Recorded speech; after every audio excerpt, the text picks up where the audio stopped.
It is the countdown to kickoff presented by Harlem Beer NC. We are at Zweli's Kitchen, more specifically here in Durham, getting ready to wrap it up. Have had some outstanding coaches. 7 of the HBCU coaches here in our state have joined us here at Zweli's. It's been an outstanding time. We want to cap this thing off by the gentleman who sponsored this event. He is the CEO of Harlem Beer NC. He is Jamel Lynch and joins us here on the countdown to kickoff. What's going on, Jamel? Hey, great to be here, man. Absolutely. Let's talk about the beer, man, because you don't have a whole lot of black-owned beer companies, and you're definitely getting it done. So what made you go into this? Okay, well, actually, it's related to the sports world. Was my introduction to the beer company. I met a young lady by the name of Celeste Beatty. She had been brewing one of the first African-American female brewers in the world. And I kept up with her. She was in Harlem at the time, and she told me she was from North Carolina, wanted to bring the beer here. And I stayed in touch with her, and she said, Sugar Ray Leonard, he likes the Sugar Hill Golden Ale, and he wants to bring this beer to his birthday, his 50th birthday party in Palisades, California. So I just happened to be traveling to the West Coast, so she asked me to be a brand ambassador. She couldn't make this trip. I went down, they loved the beer, it was a hit, and right after that, she appeared on the Tom Joyner Morning Show. The calls poured in. How do we get the beer to North Carolina? She's also a Shaw grad, and we got about 90 accounts in 4 months, and we've been running ever since then. And yep. To bring the story full circle, she started brewing in Rocky Mount, which is the home of Sugar Ray Leonard. Wow. No, and that's the thing. I follow you guys on Facebook, and it's like every other day something else is going on. You've really grown the business, grown the beer. So tell us where it's sold, because it's sold everywhere, basically, right. In North Carolina. Well, 90 accounts, but our number one collaborator, Zweli's and Leonardo, the best new restaurant in Durham, right. By the Indie Week, and I believe it's Eatery, eatrock.com? Eater.com, one of the top restaurants here in the Triangle. And just having a restaurant like this that really gets behind us, they collaborate with us to pair the beer with some of their peri chicken. And when you have supporters like that, you will be successful. So we don't want to just sell a lot of beer. We want to sell an experience. And I believe we connect with Zweli in terms of bringing a new experience. And if you look at the award they just received, I think they're doing well with that. And that's helped us grow by partnering with Zweli's and other restaurants in the area. Absolutely. I think that's a great partnership. And I mean, just enjoying this. Had never been here before, just absolutely enjoying this. So growth and expansion, can you kind of really speak to that? I mean, you're growing so quickly. Yeah. So we had an opportunity to work with some of the brightest minds in the nation. We work with the students at North Carolina A&T, not about consumption, but about building a national distribution model. And we work with those students from the supply chain logistics program. And we developed an amazing plan to expand into Virginia, South Carolina, Georgia, and even Florida. So we are looking at moving into other states in the nation. And we also work with some students at North Carolina Central, marketing interns in Fayetteville State University. One of the young men there is one of our accounting interns. So just connecting with our community. This is a $2 billion industry, mm-hmm. But very rarely do you see African Americans brewing beer. Out of 3,800 breweries, there are 16 African American owned breweries in the world. And we're working with two of the brewers, Celeste Beatty of Harlem Brew South, and Brianna Brake at Spaceway Brewery. So I think it's a grassroots effort. We're getting a lot of support from our community. We plan to do a lot of big things this year with hopefully a few of the HBCUs you have gathered, and we're just getting support in the community. Yeah, no question about it. Not to get too political, but the new law that's passed allowing now for the sale of alcohol at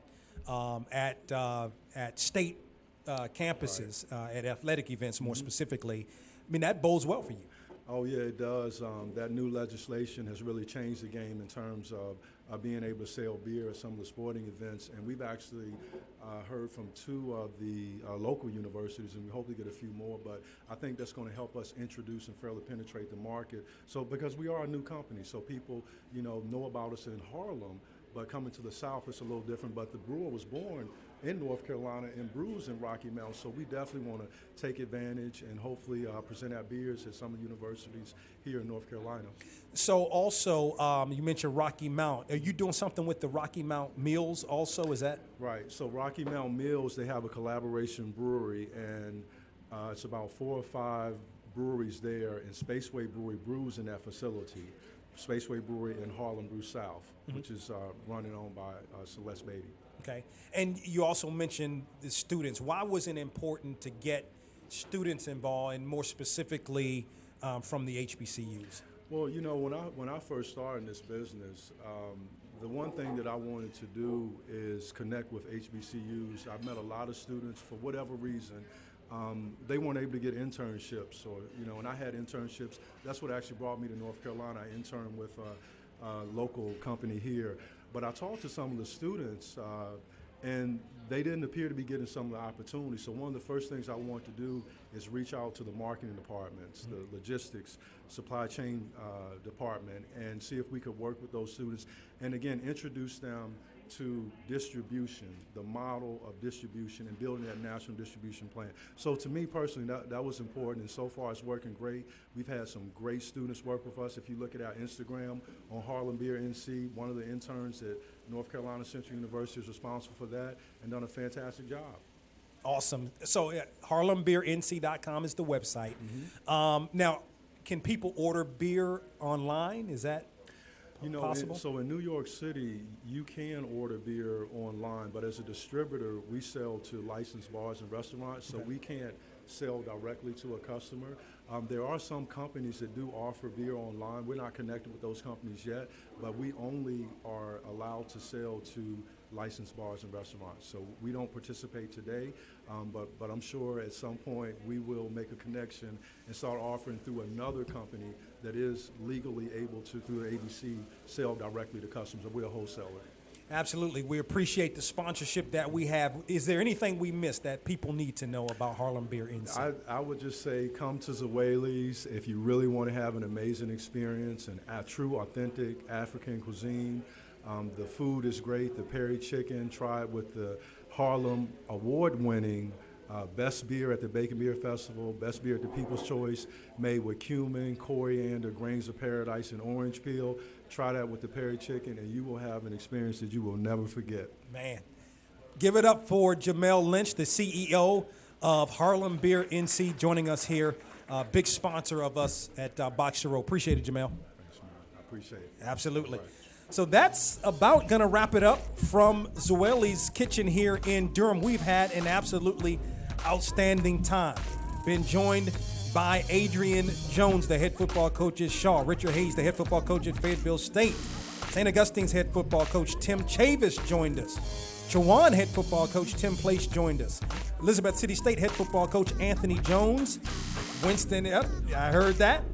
Winston-Salem State interim head football coach Robert Massey joined us, and of course the head football coach from right up the road in North Carolina Central, Trey Oliver, joined us as well. Super excited that you joined us on BigSportsNC.com. Thank you to all of those here in Zweli's that came out. Thank you to Zweli's Kitchen for hosting us as well. We're going to do this again on next year. Don't forget, you can listen to From the Press Box to Press Row each and every week on a radio station near you. Log on to our website at boxtorow.com, boxtorow.com to find a radio station in your area that carries the program. You can also listen on Sirius XM channel 142 each and every Saturday at 9 a.m. Eastern, 8 a.m. Central Time, and 6 a.m. Pacific Time. And as we always say, and always remember to support those that support you. From the Press Box to Press Row is presented by DW Communications. Thank you.